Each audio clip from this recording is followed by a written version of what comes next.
अस्सलाम वालेकुम गाइस, मेरा नाम है रहमान अनवर और मेरा नाम है मोहम्मद सुहेल। और आज हम जिस वीडियो पे रिएक्ट करने जा रहे हैं ये तो बहुत ही सैड न्यूज़ अफसोसनाक वीडियो है और बहुत ही संजीदगी वाली वीडियो है। हम बिल्कुल रिएक्शन तो नहीं देने जाने वाले थे, लेकिन दुनिया को भी बताना है ना। फादर ऑफ पाकिस्तान न्यूक्लियर हाँ डॉक्टर बिल्कुल अब्दुल कदीर के बारे में जो नहीं जानते तो पूरी दुनिया, लेकिन कुछ लोग नहीं भी जानते, उनको भी बताने की ज़रूरत है ना। बिल्कुल तो वर्ल्ड अफेयर की वीडियो भाई रियलिटी बताते हैं और हमें तो इनकी वीडियो बहुत पसंद आती है। तो आओ वीडियो स्टार्ट करते हैं और जानते हैं हमारे father of Pakistan nuclear bomb. हाँ तो चलो वीडियो डॉक्टर शुरू अब्दुल कदीर करते के हैं बारे गाइस। में। अगर पसंद आए तो लाइक साइंसदानों सब्सक्राइब का जरूर बाप। कीजिएगा। नमस्कार and welcome you all to world affairs. मैं हूं प्रशांत धवन। नाउ रिसेंटली आपने सुना होगा कि the father of Pakistan nuclear programme Abdul Qadeer Khan at the age of 85 ये मर चुका है। और अब यहाँ पे बात आती है लेगेसी की। मैं इस वीडियो में आपको बताऊंगा कि ये आदमी क्या लेगेसी छोड़ के गया है, दुनिया के लिए कितनी सारी प्रॉब्लम्स ए.के.यू खान की वजह से एग्जिस्ट करती है आज के समय। ये जान के आपको डेफिनेटली हैरानी होगी। ना फर्स्ट ऑफ ऑल, जब हम बात करते हैं ना किसी कंट्री के फादर ऑफ न्यूक्लियर प्रोग्राम की, तो यूजुअली ये टाइटल बहुत ज़्यादा एक डिग्निफाइड, एक ऑनरेबल इंसान को मिलता है। अब इंडिया के केस में आप अगर देखो तो Homi Jahangir Bhabha, a true Homi indeed, Adams prize winner, Padma Bhushan. हालांकि मेरे हिसाब से इनको भारत रत्न से भी सम्मानित किया जाना चाहिए था, सैडली नहीं किया गया। होमी जहांगीर बाबा का करियर आप अगर देखें तो दुनिया भर की कई यूनिवर्सिटीज़ में आपको इनकी बुक्स मिलेगी। एल्बर्ट आइंस्टाइन से इनका एक काफ़ी अच्छा रिलेशन था, दोनों काफ़ी अच्छे एक्वेंटेंसेस थे। दुनिया की साइंटिफिक कम्युनिटी में होमी जहांगीर भाभा का एक बहुत ही अच्छा स्टेटस था। और शायद आप में से कुछ लोगों को पता नहीं होगा कि होमी जहांगीर बाबा एक पारसी फैमिली से थे, और जो टाटा ग्रुप की फैमिली है, टाटा फैमिली, उनसे इनका ब्लड रिलेशन था। यहाँ पे आप देख पाओगे क्लासिक फोटो है ऑफ जे.आर.डी. टाटा एंड होमी जहांगीर बाबा। ना ये तो है भारत के न्यूक्लियर प्रोग्राम के फादर, जो आज भी दुनिया भर में इन द साइंटिफिक कम्युनिटी एक बहुत ही रिस्पेक्टेबल फिगर है। फिर अगर हम बात करें ए.के.यू खान की, the father of Pakistan nuclear programme, ये जो लेगेसी छोड़ के गए हैं उसमें ये सब टाइटल शामिल हैं। The merchant of menace. Menace का मतलब होता है डेंजर, खतरा, थ्रेट। खतरे को बेचने वाला, डेंजर को बेचने वाला। यहाँ पे आप देख पाओगे टाइम मैगजीन का फ्रंट कवर है फ्रॉम द ईयर 2005, और नीचे यहाँ पर लिखा हुआ है कि किस तरीके से ए.के.यू खान बना दुनिया का सबसे ज्यादा खतरनाक न्यूक्लियर ट्रैफिकर। तो इस वीडियो में मैं आपको ये बताऊंगा कि ए.के.यू खान की शुरुआत कैसे हुई और किस तरीके से इसने एक बार को दुनिया के कई देशों, ऑलमोस्ट 30 देशों को न्यूक्लियर वेपन बनाने की जो टेक्नोलॉजी है ये ऑलमोस्ट स्मगल करी दी थी। कई देशों को बेवकूफ़ी बनाया वैसे, मगर ओवरऑल आज के समय आप अगर देखो ईरान और जो नॉर्थ कोरिया की प्रॉब्लम है उसका सीधा सीधा जो ओरिजिन है ये है ए.के.यू खान। नाउ ए.के.यू खान का जन्म हुआ था 1936 में इन मध्य प्रदेश, भोपाल। यहाँ पर आप देख पाएंगे मध्य प्रदेश में इनका जन्म हुआ। बाद में जब भारत का विभाजन हो चुका था उसके 5 साल बाद इनकी जो फैमिली थी उन्होंने डिसाइड किया कि अब ये लोग जाएंगे पाकिस्तान में। उस वक्त ए.के.यू खान था 16 साल का, और जब पाकिस्तान में ए.के.यू खान पहुंचा तो सबसे बड़ी जो प्रॉब्लम थी जो उसको फेस करनी पड़ी वो थी रेशियल डिस्क्रिमिनेशन। पाकिस्तान के लोग, आपको पता होगा, जो भारत से मुस्लिम्स गए थे इन पाकिस्तान, उनको कहते रहे मुहाजिर। और काफी जगह नौकरी मिलने में, कॉलेजेस में, वेरियस जगह बहुत बार भेदभाव होता था इन लोगों के साथ। और ए.के.यू खान ने ये बात काफी बार इंटरव्यूज में बोली है कि उनको सारी उम्र मुहाजिर होने का जो ये गम है ये सताता रहा इन पाकिस्तान। जिसमें पाकिस्तान को प्राइड में मिला उसमें डॉक्टर अब्दुल कदीर साहब का इतना हिस्सा नहीं था। तो सब आप महसूस करते हैं कि आपके खिलाफ उस वक्त एक कंपेन हो रही थी, और कौन कर रहा था? देखिए, मैं आपको बताऊं, बात खुली लगेगी बुरी लगेगी। मैं महाजर था, मैं न एथिशियन था, न मैं रावियन था, ना मैं जाट था, ना ये था, ना वो था। तो लोगों ने मुझे कभी इस तरीके से कबूल नहीं किया। तो ए.के.यू खान की स्टार्टिंग की लाइफ काफ़ी मुश्किल थी। जैसे इन्होंने कहा कि पाकिस्तान ने कभी इनको कबूल नहीं किया। हमेशा जहाँ भी जाते थे तो ये जो टैग होता है मुहाजिर वाला, ये साथ में लगता था। हालांकि टू बी ऑनेस्ट एक बात बताऊँ आपको, मैंने इनके बाद के जो बहुत सारे इंटरव्यूज़ देखे हैं उसमें कई जगह ये खुद भी बहुत ही रेसिस्ट बातें करते हैं कि मैंने कभी अपना ब्लड मिक्स नहीं होने दिया, और इवन दो हमारी फैमिली 300 साल तक भारत में रही, कभी भारत के जो लोग हैं उनके साथ मिक्स नहीं हुए हम। ये एक्चुअली मैं चाहता हूँ ये आप सुने, तब मोस्ट प्रॉब्ली आपको इनके बारे में इतना बुरा लगेगा नहीं कि इनको मुहाजिर मुहाजिर कह के क्यों चढ़ाते रहे इन पाकिस्तान। हम पठान यूसुफजई हैं और हमारे खून में मिलावट नहीं है। हम लोग आज से 300 साल पहले हमारे आबा अजदाद भोपाल गए थे और आज तक हमारे खून में किसी किस्म की मिलावट नहीं है। तो हमारा खून उसी तरह जोश मारता है, उसी तरह हम लड़ने मरने को तैयार हैं और इसी वजह से हमने पाकिस्तान को एक एटॉमिक क़ुव्वत बनाया कि किसी के आगे सर न झुका सके। तो पता नहीं वैसे 300 साल तक ब्लड प्योर कैसे रखा है इन्होंने, God knows what. Anyway, so pure blood वाले खान ये पहुंच गए कराची में और इन्होंने अपनी जो पढ़ाई है स्टार्ट करी ना, और पढ़ाई ने इनका काफ़ी साथ दिया। मैं ये कहूँगा एजुकेशन में इन्होंने काफ़ी फोकस किया, पढ़ाई लगातार करते रहे। एक बार को जब इनकी नौकरी भी लग गई कराची मेट्रोपॉलिटन कॉरपोरेशन में, तब भी पढ़ाई नहीं रोकी। यहाँ पर सरकार की एक अंदर स्कॉलरशिप चल रही थी कि जो भी बहुत ज़रा पढ़ाकू यहाँ पे कोई आदमी है जो एक एग्ज़ाम क्लियर कर देता है, उसको बाहर फिर यूरोप में वेस्ट जर्मनी में भेजा जाएगा, वहाँ पे वो पढ़ाई करेगा। तो ए.के.यू खान ने यहाँ पे कुछ एग्ज़ाम्स पास किए, क्वालिफाई किया और फिर पाकिस्तान की सरकार ने पब्लिक मनी में इनको भेजा वेस्ट जर्मनी। उस टाइम जर्मनी के 2 हिस्से हो रखे थे, वेस्ट जर्मनी, ईस्ट जर्मनी। उसके बारे में कभी फिर से आपको बताऊँगा। तो वेस्ट जर्मनी गया ए.के.यू खान, वहाँ पर पढ़ाई करी। उसके बाद वेस्ट जर्मनी के बाद अकेडमिकली और एक्सेल किया और उसके बाद जो पढ़ाई है ये हुई नेदरलैंड्स में इन 1964। धीरे धीरे इनका यूरोप में इतना बड़ा बेस बन गया कि फिर यहाँ पर ए.के.यू खान ने ज्वाइन कर लिया the European uranium enrichment centrifuge corporation को। और माना जाता है कि यहीं से ए.के.यू खान की शुरुआत हो गई as a nuclear smuggler. Now ये बात मैं नहीं कह रहा, ये यूनिवर्सिटी ऑफ मैरीलैंड की एक बहुत ही फेमस रिपोर्ट है ऑन ए.के.यू खान, वहाँ पे लिखा हुआ है। ये मैं आपको दिखाता हूँ जरा रिपोर्ट का जो ये कटआउट है। सो यूएसए में एक बहुत ही बड़ी यूनिवर्सिटी है इनकी, Ivy League university, university of Maryland. यहाँ पर इन्होंने एक रिपोर्ट पब्लिश करी थी 2016 में। नाउ इस रिपोर्ट में आप अगर देखोगे तो साफ साफ इन्होंने बता रखा है कि 1970 में एक्चुअली ए.के.यू खान प्रॉपर तरीके से एक न्यूक्लियर स्मगलर बन चुका था। अब यहाँ पे आप कहोगे 1 मिनट, ये समझ नहीं आया। अच्छा, सरकारी नौकरी थी पाकिस्तान में, स्कॉलरशिप मिली, यूरोप में पहुंचा वेस्ट जर्मनी, फिर पहुंचा नेदरलैंड्स में, फिर अचानक से European uranium enrichment centrifuge corporation. ये तो नाम से पता लग रहा है कि यहाँ पर तो जो कच्चा यूरेनियम होता है इसकी एनरिचमेंट कैसे होती है वो सब काम किया जाता है यहाँ पर। तो खान यहाँ पर कैसे पहुँच गया? देखिए, कई किताबें कहती है कि पाकिस्तान की जो इंटेलिजेंस सर्विस है उसने भी काफ़ी इंपॉर्टेंट रोल प्ले किया था खान को यहाँ पर प्लेस करवाने में। और यहाँ पे काम करते करते ए.के.यू खान ने चुपचाप काफ़ी बार जो डॉक्यूमेंट्स थे ये चोरी किए कि यूरेनियम की एनरिचमेंट होती कैसे है, ये पूरा प्रोसेस आगे गुजरता कैसे है, सेंट्रीफ्यूज बनते कैसे हैं। इसको लेकर ए.के.यू खान ने इलीगल तरीके से बहुत सारी जो इंपॉर्टेंट नॉलेज है ये यहाँ पर एक्वायर कर ली। नाउ ए.के.यू खान यहाँ पर ही नहीं रुका, ए.के.यू खान ने इसके बाद ये भी सीखा कि जो सेंट्रीफ्यूजेस होते हैं जहाँ पे कच्चा यूरेनियम आप अगर डालो उसकी जो एनरिचमेंट होती है, इनको बनाने के जो पार्ट्स हैं ये कौन सप्लाई करता है, कहाँ से सारे पार्ट्स आते हैं, पूरा प्रोसेस कैसा होता है। तो यहाँ पर ए.के.यू खान को 1970s की शुरुआत में काफ़ी हद तक नॉलेज हो चुकी थी। अब फिर हम आते हैं सितंबर 1974 को। इंडिया ने अपना पहला न्यूक्लियर वेपन टेस्ट कर लिया, स्माइलिंग बुद्धा यहाँ पर टेस्ट हो चुका था। ए.के.यू खान ने एक चिट्ठी लिखी पाकिस्तान के उस वक्त के प्राइम मिनिस्टर जुल्फिकार अली भुट्टो को और ये कहा कि ये यहाँ पर अपनी हेल्प देने को तैयार है। इन्होंने चोरी छुपे यहाँ पर जो ये European uranium enrichment centrifuge corporation है यहाँ से काफ़ी नॉलेज एक्वायर कर ली है और इनके हिसाब से ये पाकिस्तान की हेल्प कर सकते हैं खुद का एक न्यूक्लियर बॉम्ब बनाने में। तो इनको वापस पाकिस्तान लाया गया ना। यहाँ पे आप समझ सकते हैं ऑब्वियसली जब ये नेदरलैंड्स में पहुंच चुके थे, पाकिस्तान की इंटेलिजेंस सर्विस इनके साथ कोऑपरेशन कर रही होगी, नहीं तो कोई आम आदमी यूरोप से रैंडमली कोई चिट्ठी पीएम को लिख नहीं सकता और पीएम उसका रिप्लाई करेगा नहीं। ऑब्वियसली ये बहुत ही लंबे समय से पाकिस्तानी गवर्नमेंट के साथ काम कर रहे थे ना। यूरोप में नॉलेज चोरी करने के बाद ए.के.यू खान पहुंचा पाकिस्तान, वहां पे इनिशियली काम करना स्टार्ट किया पाकिस्तानी एटॉमिक एनर्जी कमीशन में। वहां पे ए.के.यू खान ने ये कहा कि मुझे लीडरशिप चाहिए, यहाँ पे लोग मुझे ऑर्डर देते हैं, मुझे बिल्कुल एक अलग से एक खुद की एजेंसी बनाकर दो, वहां पे मैं लीडर होऊंगा, मैं बताऊंगा कि क्या करना है। तो सरकार ने यहाँ पर ये जो रिक्वेस्ट थी ये भी मान ली। फिर ए.के.यू खान के लिए प्राइम मिनिस्टर भुट्टो ने अलग से बनाया इंजीनियरिंग रिसर्च लेबोरेटरीज ERL 1976 में। और ERL में काम करते करते एक बार को 1981 तक ए.के.यू खान ने ये बोल दिया कि ये तैयार हैं यूरेनियम को एनरिच करने के लिए। ये जो स्टेटमेंट थी बहुत ही बड़ी थी, क्योंकि आप अगर सोच कर देखो आज के समय ईरान कहाँ पर स्ट्रगल कर रहा है। ईरान एक न्यूक्लियर बॉम्ब अभी तक क्यों नहीं बना पाया? क्योंकि ये लोग यूरेनियम को जो एनरिच करने का प्रोसेस है इसको सीख नहीं पाए अभी तक।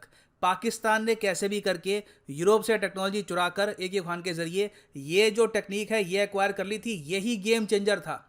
अगर यूरोप का वो जो संगठन था प्रॉपर तरीके से ध्यान रखता कि कोई इनके सीक्रेट चुरा तो नहीं रहा, तो पाकिस्तान के पास कभी भी ये न्यूक्लियर बॉम्ब ना आता। खैर 1981 एक बहुत ही इंपॉर्टेंट साल था। उस टाइम एक बार को भारत ने यह भी सोचा कि पाकिस्तान की जो न्यूक्लियर साइट्स हैं जहां पर ये यूरेनियम की एनरिचमेंट कर रहे हैं, एक बार को वहां पे बॉम्बिंग भी कर देते हैं ताकि पाकिस्तान का न्यूक्लियर प्रोग्राम आगे ना बढ़े। और इस पर बिल्कुल विचार हुआ था। यहाँ पे आप देखोगे टाइम्स ऑफ इंडिया का आर्टिकल है from the year 2015, Indira Gandhi considered bombing Pakistan nuclear programme in 1981। Unfortunately यहाँ पर एक प्रॉपर डिसीजन नहीं ले पाए, और अगर ये डिसीजन ले लिया होता तो AK खान की जो ये लैब है ना यहाँ पर ERL इंजीनियरिंग रिसर्च लेबोरेटरी, इस पर बॉम्बिंग हो जानी थी। AK खान अपनी लैब में मरता और पाकिस्तान का जो न्यूक्लियर प्रोग्राम है ये यहीं पे रुक जाता। मगर सिंस इंडिया यहाँ पर इस बहुत ही इंपॉर्टेंट मोमेंट में रिलक्टेंट था, हमने यहाँ पर बॉम्बिंग नहीं करी पाकिस्तान की, और सिंस भारत यहाँ पर रुक गया, पाकिस्तान का जो न्यूक्लियर प्रोग्राम है ये आगे बढ़ता गया। और सिंस पाकिस्तान की सरकार AK खान की प्रोग्रेस से इतनी खुश थी, इन लोगों ने ये डिसाइड किया कि जो ये इंजीनियरिंग रिसर्च लेबोरेटरीज थी ना ERL, इसका नाम बदलकर AK खान के सम्मान में इसको ये बना देंगे खान रिसर्च लेबोरेटरीज KRL। मगर जो ये KRL है ना, यहीं से न्यूक्लियर एनरिचमेंट जो प्रोडक्ट्स हैं इनकी ब्लैक मार्केट में स्मगलिंग शुरू हो गई थी। AK खान ने चुपचाप क्या किया कि जो भी बहुत सारे प्रोडक्ट्स यहाँ पर बन रहे हैं यूरेनियम को एनरिच करने के लिए, क्योंकि अभी तक दुनिया को यह पता लग गया था कि पाकिस्तान को यह पता है कि कच्चा यूरेनियम जो माइन से निकलता है उसको एनरिच कैसे करते हैं, वेपन ग्रेड यूरेनियम पाकिस्तान को बनाना आ गया है। तो जो ये सेंट्रीफ्यूजेस हैं जिससे आप रॉ यूरेनियम को कन्वर्ट कर सकते हो एनरिच यूरेनियम में, इसको बनाने के जो सारे पार्ट्स हैं ये AK खान ने बेचने स्टार्ट कर दिए, और इसने लिटरली इसके पैम्पलेट छापे थे। इतनी ओपनली न्यूक्लियर ब्लैक मार्केट में शायद स्मगलिंग इतिहास में नहीं हुई। यहाँ पे आप देख पाओगे ये पैम्पलेट है KRL products of vacuum technology. ये लोग बेचते थे ये क्या कर के इंडस्ट्रियल यूज के लिए ये काम आ सकती है, मगर यहाँ पे साफ साफ लिख देते थे कि न्यूक्लियर एनरिचमेंट में भी, यूरेनियम की एनरिचमेंट में भी इसका काफ़ी इंपॉर्टेंट यूज़ किया जा सकता है।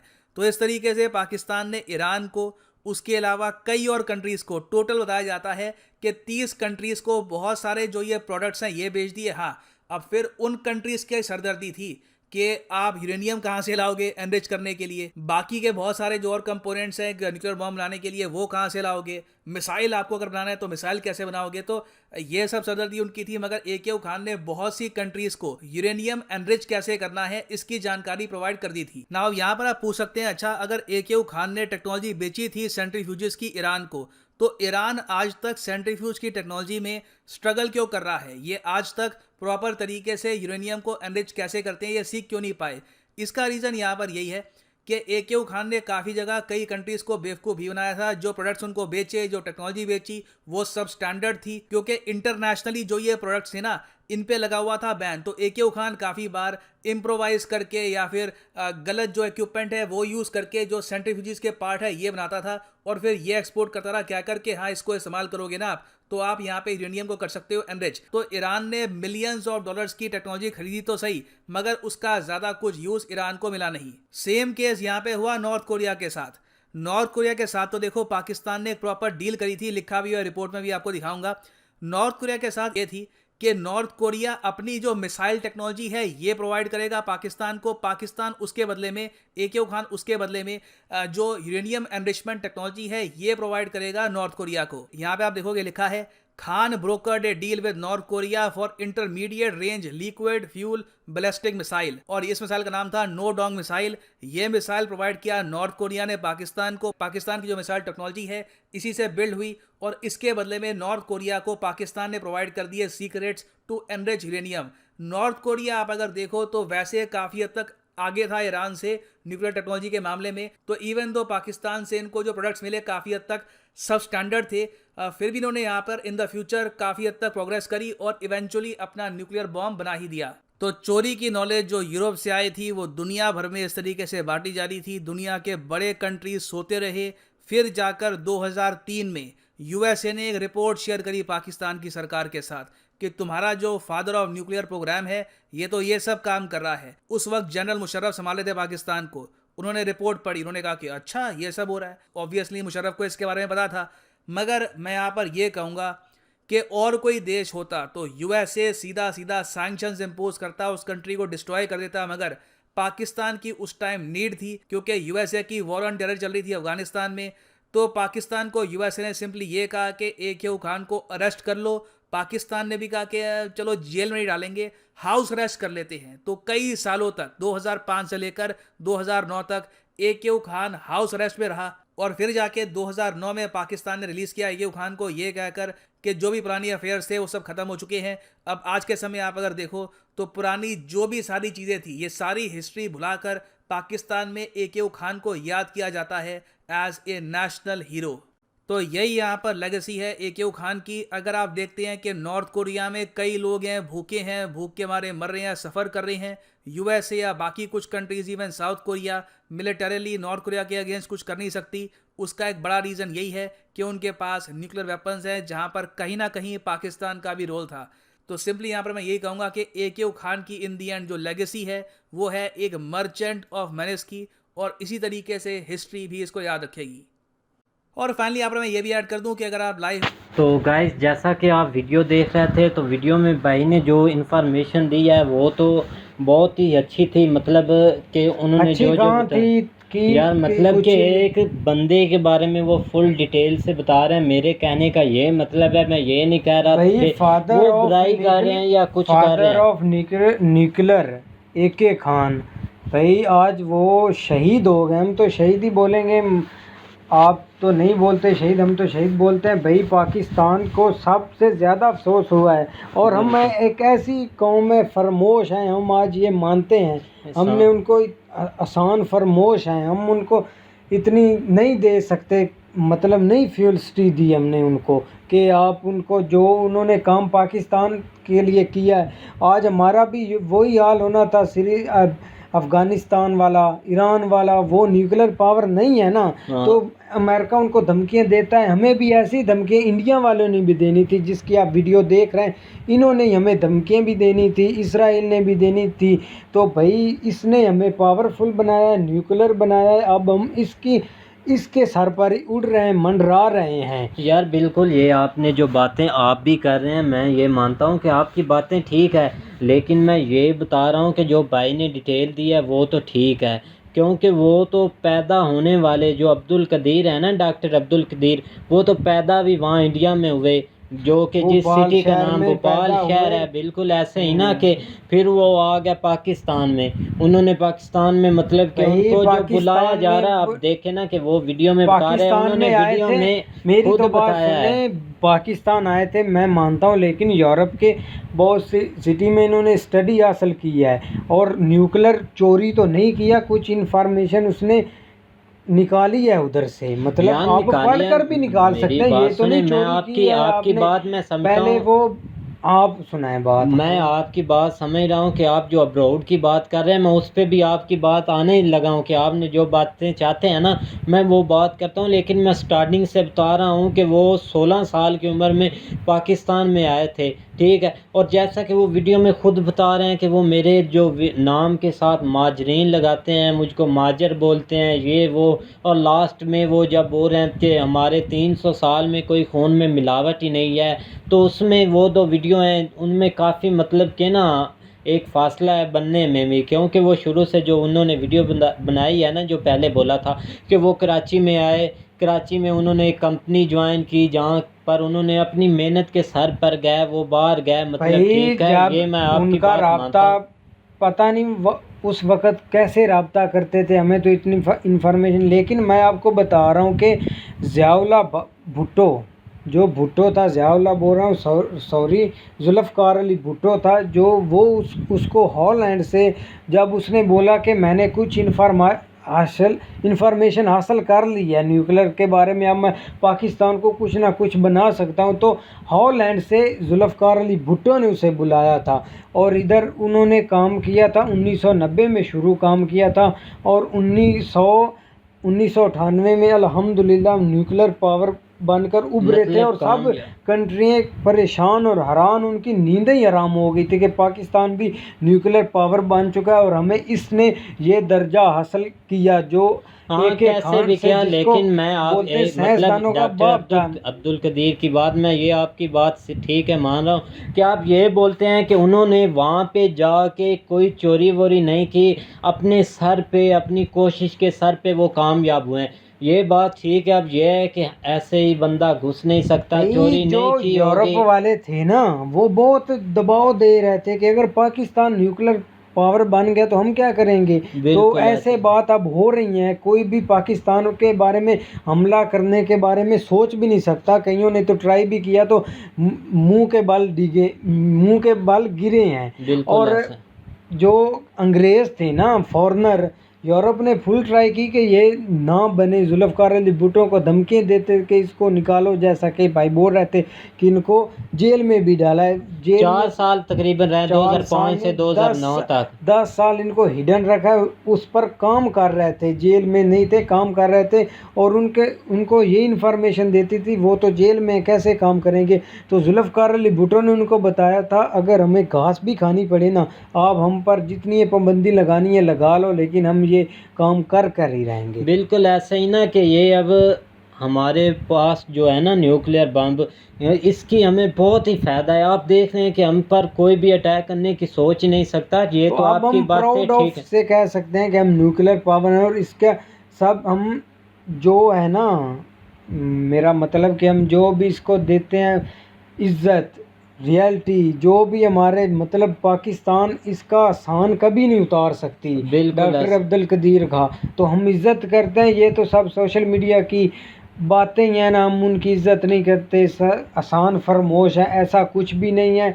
उनकी इधर 2 बेटियां भी हैं, एक SP है हाँ और जो एक की पुलिस यूनिवर्सिटी है, बहुत अच्छी है, बड़ी है यूनिवर्सिटी, उसमें तलीम हासिल कर रहे हैं। और इंशाल्लाह इसके बारे में तलीम हासिल कर रहे हैं, न्यूक्लियर बिल्कुल बम ऐसे। के और बारे। जैसा कि वो क्या कितने पैदा 1936 में पैदा हुए थे 1936 में पैदा हुए भोपाल के शहर भोपाल के शहर में, और 2021 और में इनकी पाकिस्तान में वफात पा। अगस्त में इनके जो कोरोना असर कर गया था फेफड़ों की वजह से, तो उम्र का तकाजा भी काफ़ी हो चुका है, 85 साल उम्र हो चुकी थी और फेफड़ों पर कोरोना असर कर गया था। तो बीमार तो बहुत थे, लेकिन लास्ट नाइट इनको अस्पताल ले गए और उधर ही बस इन्ना लिल्लाह व इन्ना इलैहि राजिऊन और अल्लाह को प्यारे हो चुके थे। तो ऐसा इंसान हमें तो कभी नहीं मिलना। हमें तो बहुत अफसोस हुआ है, पूरा पाकिस्तान इस अफसोस से संजीदगी भी कर रहा है, दुख भी हो रहा है, बहुत हमें अफसोस है। बिल्कुल ऐसे बहुत अफसोस की और बात हमने है। एक जैसे हीरो को खोया है, एक बिल्कुल ऐसे हीरो जिसने के पाकिस्तान को बनाया है। और ऐसे ही अब डॉक्टर आप अब्दुल कदीर को 4 अवार्ड मिले हैं, जो कि जितनी भी को हिम्मत करें 2 मिले, कम से कम हमेशा 2 हासिल करते हैं। लेकिन अब्दुल कदीर खान AK जिसको नाम से इंडिया के बोलते हैं, उनको 4 मिले हैं। तो हम बिल्कुल ऐसे ही ना, अब जैसा कि अगर इंडिया में भी ऐसे कोई हीरो हैं तो बहुत वैसे ही इंडिया प्राउड में। होगा इंडिया को कि हमारे इस हीरो ने हमारे लिए ये काम कर दिया। और आज हमें कोई भी मतलब है इसमें कोई कहने वाला नहीं है कि जैसे हम न्यूक्लियर पावर है वहाँ पे न्यूक्लियर पावर है। बिल्कुल ऐसे ही ना, हमें बिल्कुल बहुत अफसोस हुआ और यही कहते हैं कि अल्लाह पाक उनका जन्नत में घर करे। और गाइस उम्मीद करते हैं कि आपको वीडियो पसंद आएगी। अगर पसंद आए तो लाइक सब्सक्राइब ज़रूर कीजिएगा और आप भी कमेंट में अपनी राय का इज़हार ज़रूर कीजिएगा अपने देश के बारे में। तो वीडियो करते हैं ख़त्म। अल्लाह हाफ़िज़।